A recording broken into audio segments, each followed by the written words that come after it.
Subscribe now and press the bell icon. Never miss an update. नमस्कार सभी साथियों को स्वागत करता हूं सबका इस YouTube चैनल पर जिसका नाम है स्टडी विद पीएन लोधा।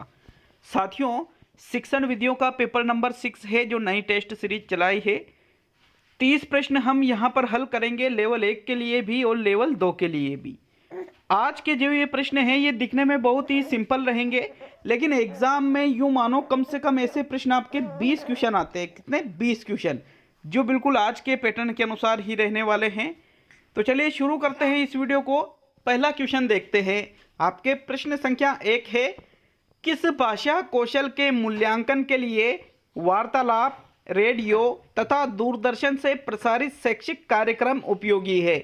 श्रवण कौशल, वाचन कौशल, पठन कौशल, लेखन कौशल। तो प्रश्न को थोड़ा अच्छी तरह से समझिएगा और फिर आंसर दीजिएगा। पहले क्वेश्चन में सोच लीजिए इसका राइट आंसर। तो साथियों, प्रश्न संख्या 1 में जो सही आंसर है वो रहेगा आपके विकल्प नंबर 1, श्रवण कौशल आपका सही आंसर रहेगा। क्योंकि वार्तालाप में आप उस चीज को क्या सुन रहे हो, रेडियो प्रोग्राम हो रहा है वहां पर भी सुन रहे हो, दूरदर्शन कार्यक्रम हो रहा है वहां पर भी सुन रहे हो, इसलिए श्रवण कौशल प्रश्न संख्या 1 में सही आंसर है। चलिए नेक्स्ट प्रश्न नंबर 2 पे आते हैं। लेकिन मैं आपको बता दूं कि इसके पहले जो आपके पर्यावरण का वीडियो अपलोड किया है, तो साथियों इसके पहले जो पर्यावरण का टेस्ट अपलोड किया है, पर्यावरण के टेस्ट नंबर 11 में प्रश्न संख्या 12 में एक त्रुटि हुई है, उसको मैंने सुधार दिया है। दूसरा विकल्प वहां पर सही है, मैंने नीचे कमेंट बॉक्स में भी कर रखा है। तो नेक्स्ट प्रश्न नंबर 2 देखते हैं। श्रुतलेख से किन कौशलों पर क्रम से विकास होता है? श्रवण वाचन, वाचन श्रवण, लेखन श्रवण, श्रवण लेखन। तो बताइए प्रश्न संख्या 2 में कौन सा विकल्प आपका सही रहेगा? तो अच्छी तरह से समझ करके उत्तर दीजिएगा प्रश्न नंबर 2 का। मित्रों, राइट आंसर है विकल्प नंबर 4, क्योंकि ये पूछ रहा है श्रुतलेख से किन कौशलों का क्रम से विकास होता है, किन कौशलों का। तो देखो, श्रुतलेख में हम पहले क्या करते हैं, श्रवण। क्रम से पूछा है तो क्रम से ही बताना है। तो श्रुतलेख में पहले श्रवण सुन रहे हैं और फिर लिख रहे हैं, अतः श्रवण लेखन जो चौथा विकल्प है वो सही रहेगा। क्रम आपको देखना है, लेखन श्रवण क्रम नहीं होता है, श्रवण लेखन क्रम होता है।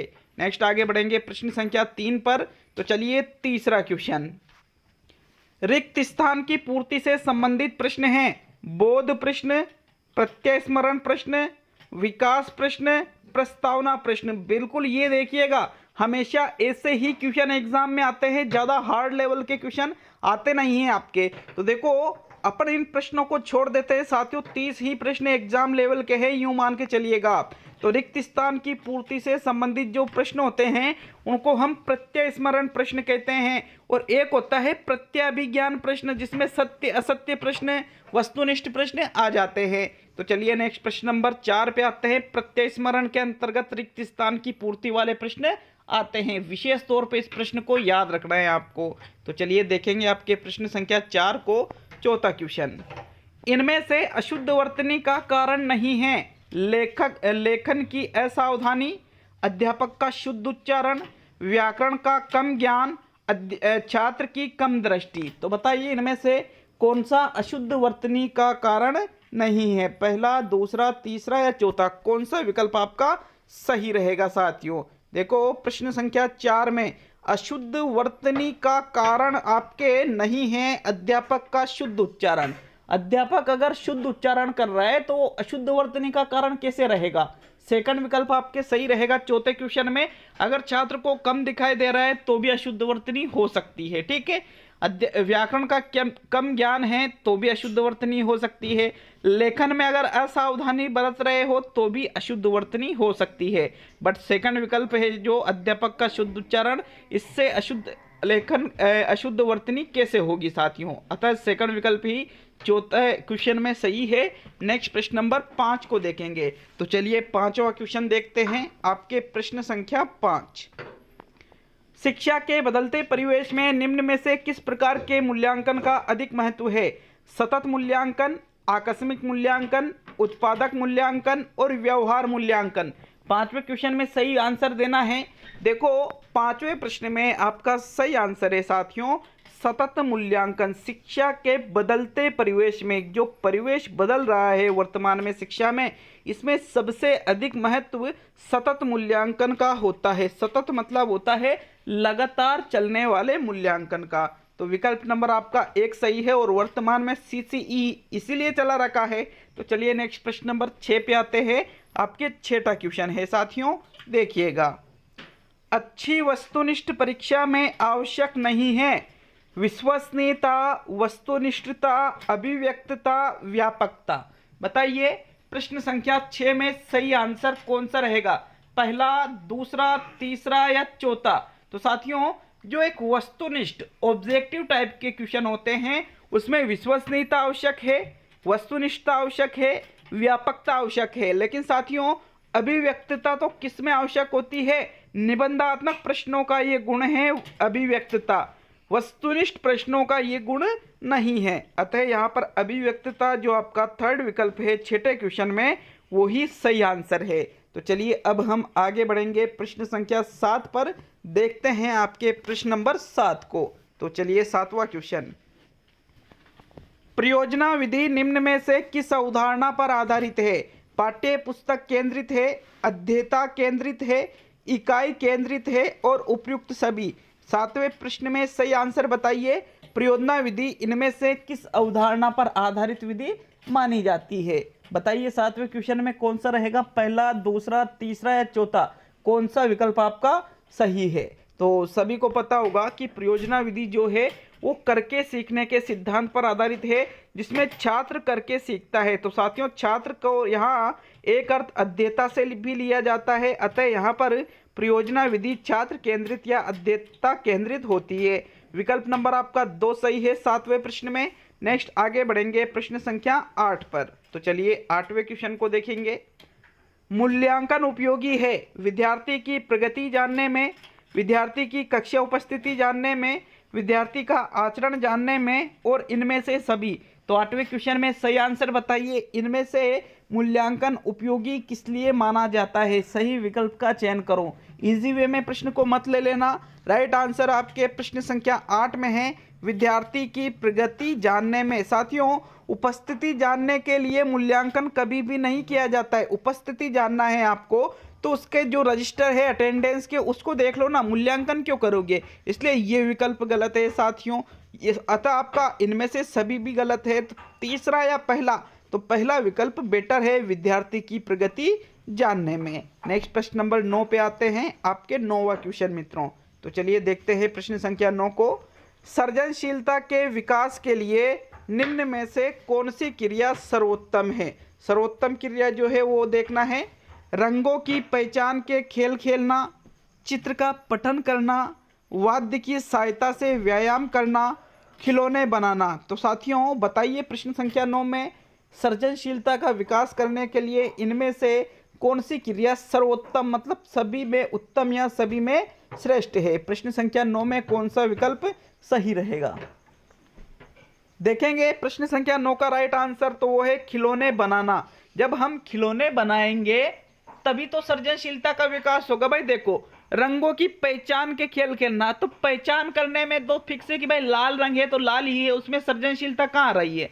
चित्र का पठन कर रहे हो तो जो चित्र में है वो ही पढ़ रहे हो आप, तो फिर उसमें भी सृजनशीलता उतनी ज़्यादा नहीं होती। वाद्य की सहायता से व्यायाम करना, तो व्यायाम करने में सृजनशीलता कहाँ है? लेकिन यदि आप खिलौने बनाते हो तो खिलौने बनाने में बालक खुद की तरफ से भी कुछ चीज़ें नहीं ऐड करता है, इसलिए उसमें सृजनशीलता को विकसित करने के लिए ये सर्वश्रेष्ठ माध्यम माना जाएगा। चौथा विकल्प 9वें प्रश्न में सही है। नेक्स्ट प्रश्न नंबर 10 पे आते हैं। तो चलिए 10वां क्वेश्चन।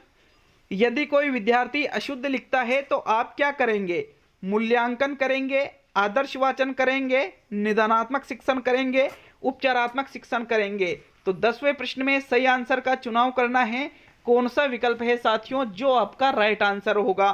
तो चलिए 10वें प्रश्न का सही आंसर देख लेते हैं। आपके प्रश्न संख्या 10 में राइट आंसर है विकल्प नंबर 4 उपचारात्मक शिक्षण।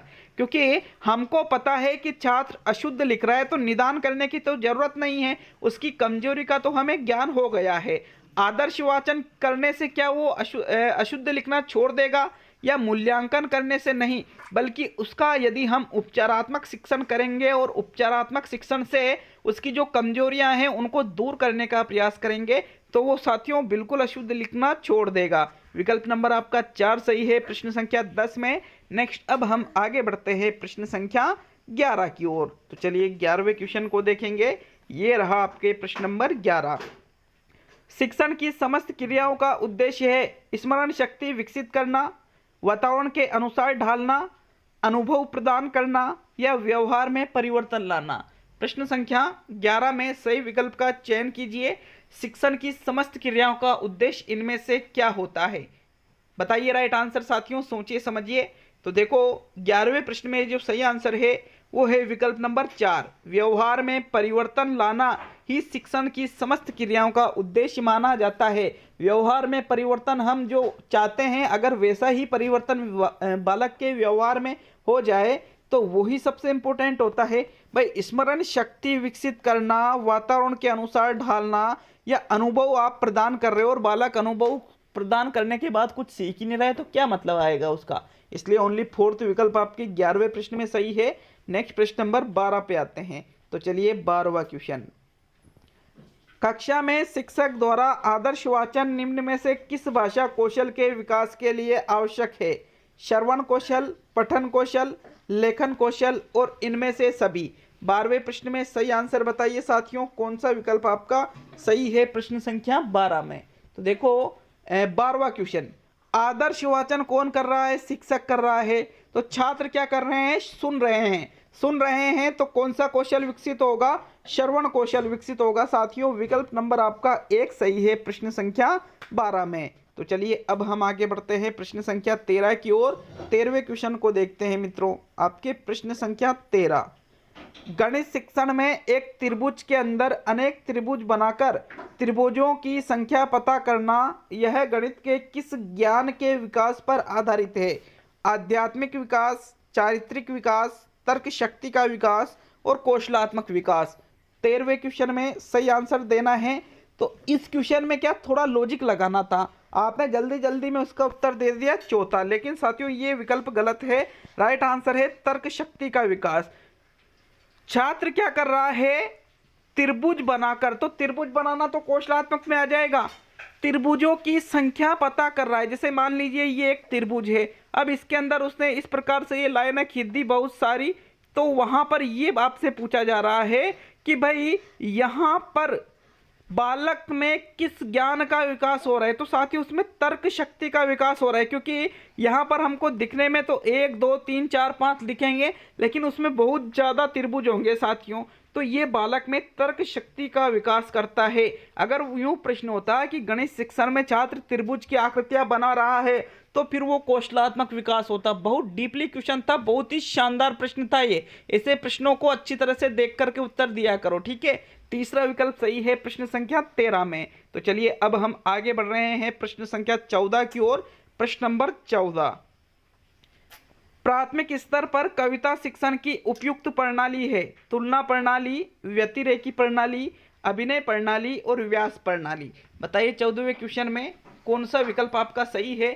प्राथमिक स्तर पर कविता शिक्षण की उपयुक्त प्रणाली किसको माना जाता है? तो साथियों प्राथमिक स्तर पर कविता शिक्षण की उपयुक्त प्रणाली होती है अभिनय प्रणाली। तीसरा विकल्प सही है प्रश्न संख्या 14 में। अभिनय प्रणाली में छात्र अभिनय के माध्यम से कविता का शिक्षण करवाता है। अभिनय के माध्यम से शिक्षण करवा रहा है तो छात्रों की रुचि भी रहेगी, इसलिए गीत एवं अभिनय प्रणाली को प्राथमिक स्तर पर कविता शिक्षण की सबसे उपयुक्त प्रणाली माना जाता है। थर्ड विकल्प सही है प्रश्न संख्या 14 में। नेक्स्ट अब हम आगे बढ़ेंगे प्रश्न संख्या 15 पर। तो चलिए 15वें क्वेश्चन को देखेंगे।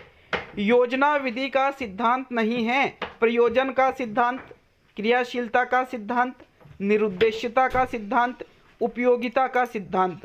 15वें क्वेश्चन में राइट आंसर बताइए, इनमें से योजना विधि का सिद्धांत कौन सा नहीं है साथियों? देख लीजिए अच्छी तरह से प्रश्न संख्या 15 को।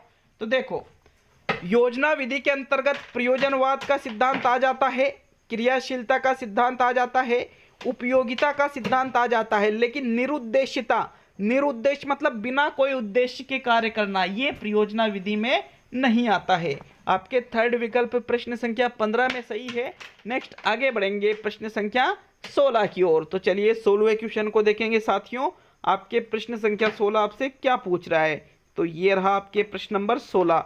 वेरी वेरी इंपॉर्टेंट टेस्ट है ये। वीडियो को शेयर जरूर कीजिएगा अपने सभी ग्रुप्स में। 1 मिनट भी नहीं लगता है साथियों, शेयर कर दिया करो यार। वर्णनात्मक तथा ऐतिहासिक कविताओं के शिक्षण के लिए उपयोगी शिक्षण विधि है गीत प्रणाली, तुलना प्रणाली, खंडान्वय प्रणाली और व्यास प्रणाली। तो यदि ऐसा प्रश्न आपसे पूछा जा रहा है कि जो वर्णनात्मक कविताएं हैं, जो ऐतिहासिक कविताएं हैं, इनका शिक्षण यदि आपको करना है तो सबसे उपयोगी शिक्षण विधि किसको माना जाएगा। प्रश्न संख्या 16 में कौन सा विकल्प सही है साथियों। राइट आंसर है वर्णनात्मक कविता हो या ऐतिहासिक कविता हो, इनके शिक्षण के लिए खंडान्वय प्रणाली को सबसे उपयुक्त माना जाता है। खंडान्वय का मतलब होता है खंडों का अन्वय करना। क्या होता है? खंडों का अन्वय करना। विकल्प नंबर आपका थर्ड सही है 16वें प्रश्न में। नेक्स्ट प्रश्न नंबर 17 पे चलते हैं। तो चलिए प्रश्न संख्या 17। इनमें से मूल्यांकन की अप्रमापीकृत विधि है बुद्धि परीक्षण, निष्पत्ति परीक्षण, व्यक्तित्व परीक्षण, साक्षात्कार परीक्षण। तो साथियों अप्रमापीकृत और एक होती है प्रमापीकृत विधियां। तो आपके जो अप्रमापीकृत विधि है उसके अंदर 17वें क्वेश्चन में कौन सा आएगा साथियों। आपसे यही पूछा जा रहा है कि अप्रमापीकृत विधि कौन सी है मूल्यांकन की। तो देखो विकल्प नंबर 4 अप्रमापीकृत विधियों में आती है, जबकि व्यक्तित्व, निष्पत्ति और बुद्धि परीक्षण प्रमापीकृत विधियों के अंतर्गत शामिल होता है। जो प्रमापीकृत विधियां क्या होती है समझ लीजिए। जो विधियां प्रमाणिक हो, जिन पर विश्वास ज़्यादा किया जा सके साथियों, वो होती है प्रमापीकृत। अप्रमापीकृत विधियों में विश्वसनीयता कम पाई जाती है साथियों। तो नेक्स्ट प्रश्न नंबर 18 पे आते हैं। आपके प्रश्न संख्या 18 को देखते हैं क्या पूछा जा रहा है। ये देखिए प्रश्न नंबर 18। गद्य शिक्षण की किस प्रणाली में कठिन शब्दों का अर्थ नहीं बताया जाता है, बल्कि विभिन्न क्रियाओं द्वारा छात्रों को शब्द का अर्थ स्वयं निकालने के लिए प्रेरित किया जाता है। तो उस विधि को हम क्या कहेंगे? प्रवचन विधि, व्याख्या विधि, उद्बोधन विधि और व्याकरण विधि। तो प्रश्न में से एक बार विकल्पों को हटाइए कि कौन सा विकल्प हट सकता है कि भाई कठिन शब्दों का हम अर्थ नहीं बता रहे हैं, बल्कि छात्र अलग अलग क्रिया करके उन शब्दों का अर्थ स्वयं निकाल रहे हैं। तो साथियों ऐसी विधि को हम उद्बोधन विधि कहेंगे। क्या कहेंगे? उद्बोधन विधि। प्रवचन विधि में तो साथियों जैसे एक कथावाचक होता है ना, व्याख्यान की तरह है ये। व्याख्या विधि में भी ऐसा कुछ नहीं करते हैं, व्याकरण विधि में भी ऐसा नहीं होता है, उद्बोधन विधि में ऐसा किया जाता है। थर्ड विकल्प आपके प्रश्न संख्या 18 में सही है। नेक्स्ट अब हम आगे बढ़ेंगे प्रश्न संख्या 19 पर। तो चलिए 19वें क्वेश्चन को देखेंगे। कोई छात्र पृथ्वी की गतियों को ठीक प्रकार से नहीं समझ पा रहा है, उसकी इस समस्या का निराकरण करने के लिए उचित है प्रत्यक्षीकरण करना, उपचारात्मक शिक्षण करना, पुनर्बलन देना और उपयुक्त सभी। तो 19वें क्वेश्चन में सही आंसर का चुनाव करो। बहुत ही शानदार स्टैंडर्ड क्वेश्चन है। क्यों है? क्योंकि हम यहाँ पर जाएंगे विकल्प नंबर 4 पर। तो ये चौथा विकल्प गलत है। राइट आंसर है उपचारात्मक शिक्षण। क्योंकि हमको पता है कि छात्र पृथ्वी की गतियों को ठीक प्रकार से नहीं समझ रहा, ये उसकी कमी है। और कमियों को दूर किस में किया जाता है? उपचारात्मक शिक्षण में किया जाता है साथियों। इसलिए आपका सेकंड विकल्प 19वें प्रश्न में सही है। नेक्स्ट प्रश्न नंबर 20 को देखेंगे। तो चलिए 20वें क्वेश्चन पे आते हैं। आपके प्रश्न संख्या 20। प्रश्न पत्र निर्माण करने से पूर्व निम्न में से किस प्रपत्र को तैयार करना आवश्यक है? पूरक पुस्तक, ब्लूप्रिंट, पाठ्यक्रम और प्रश्नों के प्रकार। 20वें क्वेश्चन में सही विकल्प का चुनाव करना है। तो बताइए कौन सा विकल्प आपके प्रश्न संख्या 20 में सही है। तो मित्रों राइट आंसर देख लेते हैं। इसका राइट आंसर है ब्लूप्रिंट। सेकंड विकल्प सही है, क्योंकि प्रश्न पत्र निर्माण करने से पहले हम जो प्रपत्र तैयार करते हैं वो होता है ब्लूप्रिंट, जिसको आधार पत्रक भी कहा जाता है, जिसके आधार पर ही हम प्रश्न पत्र का निर्माण करते हैं। तो सेकंड विकल्प आपके 20वें प्रश्न में सही है। नेक्स्ट हम आगे बढ़ेंगे प्रश्न संख्या 21 की ओर। साथियों प्रश्न संख्या 21 है, पाठ्य पुस्तक की विषय वस्तु में होना चाहिए अज्ञात से ज्ञात की ओर, सरल से कठिन की ओर, सूक्ष्म से स्थूल की ओर, कठिन से सरल की ओर। तो जो 21वां क्वेश्चन है इसको अच्छी तरह से देख लीजिएगा और सही आंसर का चुनाव कीजिएगा। मैंने कहा था कि 30 में से 20 क्वेश्चन आपके बिल्कुल एग्जाम में ऐसे ही पूछे जाएंगे, इस चीज़ की तो मैं गारंटी देता हूं साथियों, बिल्कुल ऐसे ही क्वेश्चन आपसे पूछे जाएंगे एग्जाम में। तो जो पाठ्य पुस्तक में विषय वस्तु होती है वो होनी चाहिए सरल से कठिन की ओर, कठिन से सरल की ओर नहीं होना चाहिए, ज्ञात से अज्ञात की ओर होना चाहिए, न कि अज्ञात से ज्ञात की ओर। ये भी गलत है।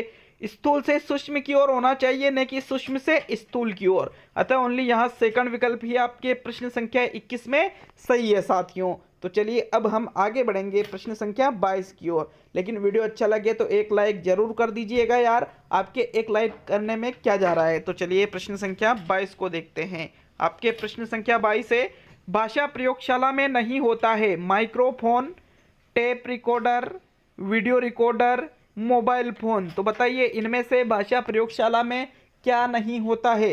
प्रश्न संख्या 22 में सही आंसर का चुनाव करो। तो साथियों राइट आंसर है चौथा विकल्प, मोबाइल फोन भाषा प्रयोगशाला में नहीं होता है।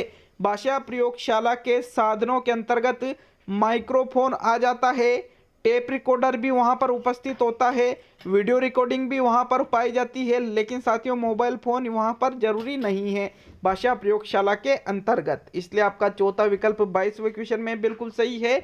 नेक्स्ट आगे बढ़ेंगे प्रश्न संख्या 23 की ओर। जब वीडियो पूरा हो तो लास्ट में कमेंट करके जरूर जाइएगा कि कितने क्वेश्चन आपके सही होते हैं 30 में से। इनमें से कौन सा कथन सही है। वस्तुनिष्ठ प्रश्नों से स्मृति की परख नहीं की जा सकती है, वस्तुनिष्ठ परीक्षाओं से मूल्यांकन पक्षपात युक्त होता है, वस्तुनिष्ठ प्रश्नों से भाषा विषयक कमजोरियां नहीं जानी जा सकती है, वस्तुनिष्ठ प्रश्नों का निर्माण समय साध्य होता है। तो भैया दिमाग बहुत ज़्यादा लगाने की ज़रूरत है इस क्वेश्चन में, बहुत ही ज़्यादा। अगर थोड़ा सा भी कम माइंड यहाँ लगाया तो आंसर गलत हो जाएगा, क्योंकि क्वेश्चन बहुत ही शानदार लेवल का है ये। तो 23वें क्वेश्चन में राइट आंसर का चयन करो। कौन सा विकल्प आपका प्रश्न संख्या 23 में सही है। तो मित्रों 23वें क्वेश्चन में देख लिया होगा सभी ने, कौन सा है विकल्प, चौथा विकल्प सही है। कौन सा चौथा, कैसे है समझो, है ना। वस्तुनिष्ठ प्रश्नों का निर्माण समय साध्य होता है, समय साध्य होता है, क्या ये सही है। बिल्कुल सही है, क्योंकि जब हम ऑब्जेक्टिव क्वेश्चन बनाते हैं तो समय ज़्यादा लेता है। समय ज़्यादा लेता है कि नहीं लेता है, बिल्कुल ज़्यादा लेता है समय। और निबंधात्मक प्रश्न जब बनाते हैं तो समय कम लेता है। इसलिए साथियों ये बिल्कुल सही है। बाकी आप स्मृति की परख नहीं की जा सकती है, ये गलत बात है। स्मृति की परख आप ऑब्जेक्टिव से कर सकते हो। मूल्यांकन पक्षपात युक्त होता है, ये भी गलत है। ऑब्जेक्टिव टाइप के प्रश्नों में मूल्यांकन में विश्वसनीयता पाई जाती है, पक्षपात नहीं पाया जाता है। वस्तुनिष्ठ प्रश्नों से भाषा विषयक कमजोरियां नहीं जानी जा सकती है। तो साथियों यहाँ पर ये जो तीसरा विकल्प है, भाषा विषयक कमजोरियां नहीं जानी जा सकती है, ये भी गलत विकल्प है, क्योंकि आप उनकी कमजोरियां जान सकते हो जब वो प्रश्न गलत करेंगे। अगर वो प्रश्न गलत करेंगे तो आपको पता लग जाएगा कि उनकी कमजोरियां किस क्षेत्र में हैं। अतः ये विकल्प भी बिल्कुल सही नहीं है। सही कौन सा है, चौथा ही विकल्प सही है। प्रश्न को इस लेवल से बनाया गया है कि भाई 90% चांस है, 90 क्या 75% चांस है विकल्प तो 4 ही है गलत होने का। साथियों यहाँ ओनली चौथा ही विकल्प सही है प्रश्न 23वें में। अगर समझ में नहीं आया है तो कमेंट कर सकते हो, बट विकल्प तो चौथा ही सही रहेगा इस क्वेश्चन में। नेक्स्ट प्रश्न नंबर 24 पे आते हैं। 24वां क्वेश्चन, भाषा शिक्षण की श्रुत लेखन विधि का प्रमुख उद्देश्य नहीं है वर्तनी दोष दूर करना, शुद्ध लेखन क्षमता का विकास करना, नवीन शब्दों का ज्ञान प्राप्त करना और हस्तलिपि सुधारना। तो 24वें क्वेश्चन में सही आंसर का चुनाव करो। कौन। तो साथियों प्रश्न नंबर 24 में सही आंसर आपका कौन सा रहेगा, पहला, दूसरा, तीसरा या चौथा विकल्प। तो साथियों जो श्रुत लेखन विधि है, श्रुत लेखन मतलब होती है सुनकर लिखना, जिसमें वर्तनी दोष भी दूर किए जाते हैं, शुद्ध लेखन क्षमता बच्चों में विकसित होती है, नवीन शब्दों का ज्ञान मिलता है, लेकिन हस्तलिपि सुधारना श्रुत लेखन विधि का प्रमुख उद्देश्य नहीं है। प्रमुख मतलब सबसे जो मुख्य उद्देश्य उनकी बात की जा रही है साथियों। तो चौथा विकल्प 24वें प्रश्न में सही है। नेक्स्ट आगे बढ़ेंगे प्रश्न संख्या 25 पर। तो चलिए 25वें क्वेश्चन को देखेंगे। आपके प्रश्न संख्या 25, प्राथमिक स्तर पर वाचन का मुख्य उद्देश्य क्या है?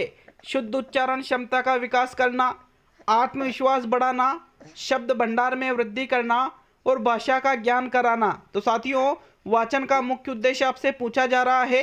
देखो, शब्द भंडार में वृद्धि, भाषा ज्ञान और आत्मविश्वास बढ़ाना साथियों प्राथमिक स्तर पर पूछा जा रहा है। इससे ज़्यादा बेटर आंसर है शुद्ध उच्चारण क्षमता का विकास करना, क्योंकि जब हम कोई चीज़ बोलते हैं मित्रों तो उसका सबसे इम्पोर्टेंट क्या है कि बालक भी उस चीज़ को शुद्ध उच्चारित करे। विकल्प नंबर आपका 1 सही है प्रश्न संख्या 25 में। नेक्स्ट देखते हैं प्रश्न नंबर 26 को।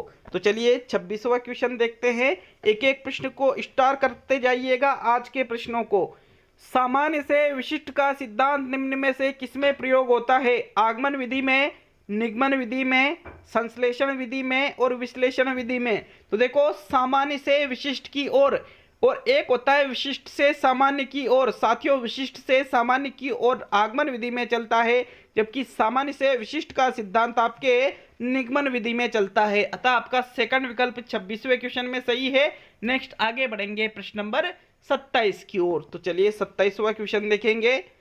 छात्र गणितीय गणना में गति प्राप्त कर सकते हैं चर्चा या वाद विवाद के द्वारा, मौखिक कार्य के द्वारा, लिखित कार्य के द्वारा और अभ्यास के द्वारा। तो बताइए गणितीय गणना में गति किस प्रकार से प्राप्त कर सकते हैं छात्र? 27वें क्वेश्चन का सही विकल्प पहला, दूसरा, तीसरा या चौथा। साथियों राइट आंसर है विकल्प नंबर 4, अभ्यास के द्वारा। क्योंकि जितना ज़्यादा अभ्यास करेंगे हम उतनी ही ज़्यादा हमारी स्पीड हो जाती है। गणित में यही सिद्धांत चलता है। चौथा विकल्प आपके 27वें प्रश्न में सही है। नेक्स्ट प्रश्न नंबर 28 पे आते हैं। तो चलिए 28वां क्वेश्चन। निम्न में से कौन सा कथन सही है? श्रव्य दृश्य सामग्री छात्रों के लिए उपयोगी है। चार्ट एवं ग्राफ श्रव्य दृश्य सामग्री है। चार्ट का प्रयोग केवल हिंदी शिक्षण में ही किया जाता है। शिक्षण में सफलता के लिए दृश्य श्रव्य सामग्री का कोई महत्व नहीं है। तो बताइए कौन सा कथन यहाँ पर आपको सही लग रहा है प्रश्न संख्या 28 में? पहला, दूसरा, तीसरा या चौथा? कौन सा विकल्प सही है? देख लिया होगा सभी ने। देखो राइट आंसर देख लेते हैं। आपका प्रथम विकल्प सही है, श्रव्य दृश्य सामग्री छात्रों के लिए उपयोगी है। बाकी जो विकल्प है वो गलत है। कैसे है? चार्ट और ग्राफ श्रव्य दृश्य नहीं है बल्कि दृश्य दृश्य है, श्रव्य नहीं है। चार्ट का प्रयोग हिंदी में ही नहीं करते, सामाजिक में भी करते हैं, गणित में भी करते हैं, पर्यावरण में भी करते हैं, विज्ञान में भी करते हैं, सब में करते हैं, इसलिए ये भी गलत है। शिक्षण में सफलता के लिए दृश्य श्रव्य सामग्री का कोई महत्व नहीं है। अगर कोई महत्व नहीं है तो फिर क्यों यूज करते हैं? इसलिए ये भी गलत है साथियों। तो चलिए नेक्स्ट प्रश्न नंबर 29 जो कि आपका सेकंड लास्ट क्वेश्चन है, 29वां क्वेश्चन साथियों। निम्न में से कौन सी क्रिया विज्ञान शिक्षण में पाठ्य सहगामी नहीं है? इको क्लब, विज्ञान प्रदर्शनी, विज्ञान मेले और श्यामपट्ट। कौन सा विकल्प सही है? पाठ्य सहगामी सामग्री के अंतर्गत कौन सा नहीं आएगा साथियों? तो देखो जो पाठ्य सहगामी क्रिया होती है, इको क्लब भी उसी में आ जाता है, विज्ञान प्रदर्शनी भी उसी में आ जाती है, विज्ञान मेले भी उसी में आ जाते हैं, लेकिन श्यामपट्ट पाठ्य सहगामी में नहीं आता है साथियों। पाठ्य सहगामी में नहीं आएगा ये, इसलिए चौथा विकल्प 29वें क्वेश्चन में सही है। देखो पाठ्य सहगामी का मतलब है शिक्षण के साथ जो अन्य क्रियाएं की जाती है वो होती है पाठ्य सहगामी। तो चौथा विकल्प 29वें क्वेश्चन में सही है। अब आज का अंतिम और 30वां क्वेश्चन। कैसा लगा वीडियो? जबरदस्त, खराब या फिर नॉर्मल? कमेंट करके जरूर बताएं साथियों। प्रश्न संख्या 30 को देखेंगे। आखिरी क्वेश्चन है ये। पठन कौशल उच्चारण कौशल से भिन्न है क्योंकि इसमें विषय वस्तु के आत्मसात करने पर बल दिया जाता है। इसमें विषय वस्तु के सहज और वाचन पर बल दिया जाता है। यह वाचन कौशल का प्रारंभिक रूप है और यह भाषा शिक्षण का प्रारंभिक कौशल है। कौन सा विकल्प सही है? पठन कौशल को उच्चारण कौशल से भिन्न हम क्यों मानते हैं साथियों? 30वें क्वेश्चन में राइट आंसर देना है। कौन सा विकल्प आपका सही रहेगा? तो साथियों राइट आंसर है आपके प्रश्न संख्या 30 में पठन कौशल उच्चारण कौशल से इसलिए भिन्न है क्योंकि पठन कौशल में विषय वस्तु के आत्मसात करने पर बल दिया जाता है। विषय वस्तु का आत्मसात करना मतलब होता है उसको ग्रहण कर लेना। प्रथम विकल्प 30वें क्वेश्चन में सही है। तो साथियों ये टेस्ट आज का पूरा हुआ। तो बहुत बहुत धन्यवाद वीडियो को पूरा देखने के लिए। मिलते हैं साथियों अब अगले वीडियो में। कितने क्वेश्चन सही हुए हैं हमें ज़रूर बताएं साथियों। तो बहुत बहुत धन्यवाद, ज़रूर बताएं।